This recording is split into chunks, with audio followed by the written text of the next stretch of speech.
మంచిర్యాల జిల్లా కేంద్రంలోని అంబేద్కర్ విగ్రహానికి జాతీయ మాల మహానాడు ఆధ్వర్యంలో పాలాభిషేకం చేశారు. శుక్రవారం జాతీయ మాల మహానాడు ఆధ్వర్యంలో పాలాభిషేకంతో శుద్ధి చేసి పూలమాలలు వేసి నివాళులర్పించిన అనంతరం అమిత్ షా దిష్టిబొమ్మను దహనం చేశారు. ఈ సందర్భంగా జిల్లా అధ్యక్షుడు లక్ష్మణ్, రాష్ట్ర ప్రచార కార్యదర్శి కనకరాజు మాట్లాడుతూ దేశంలో మతోన్మాదాన్ని అమలు చేయడం కోసమే కేంద్ర మంత్రి అనుచిత వ్యాఖ్యలు చేశారని ఆగ్రహించారు. ఈ కార్యక్రమంలో మాల మహానాడు నాయకులు తదితరులు పాల్గొన్నారు.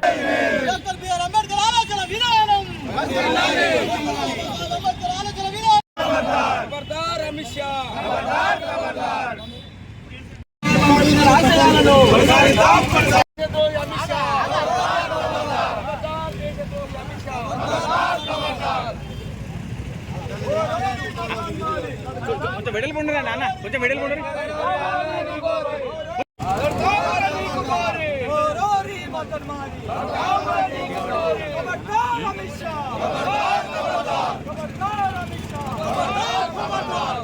చేతులు పెట్టకన్నా, చేతులు పెట్టక.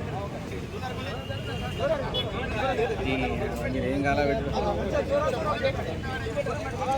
మంటలు ఎత్తా.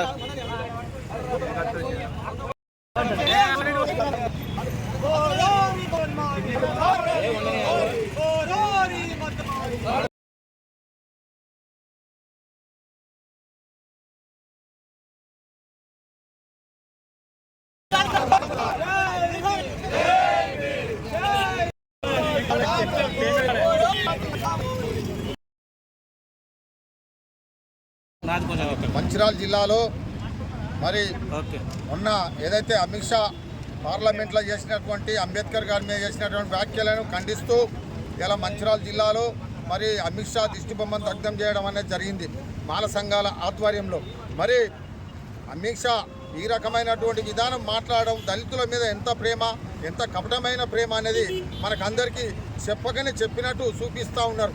ఎందుకయ్యా అంటే మరి మనువాదాన్ని ముందుకు తీసుకురావడానికి, ఏదైతే మన రాజ్యాంగం ఉన్నదో మన రాజ్యాంగాన్ని పక్కకు పెట్టడానికి ఇవన్నీ కట్టుకథలు ఇదివరకు కూడా చెప్పారు. మేము 400 మెజార్టీ వస్తే మేము ఈ రాజ్యాంగాన్ని పక్కకు పెడతాం, మనువాదాన్ని తీసుకొస్తామని ఆ రోజే చెప్పారు. అదే దృష్టిలో పెట్టుకొని ఇలా దళితులన్నా బహుజనులన్నా బీజేపీకి పట్టనట్టుగానే ఉన్నారు. వాళ్ళే రాజులం, వాళ్ళే ప్రధానం అనే మాట ఆలోచన కొద్దీ ముందుకు పోతూ ఉన్నారు. వాళ్ళను ఈ బహుజనులు క్షమించరు.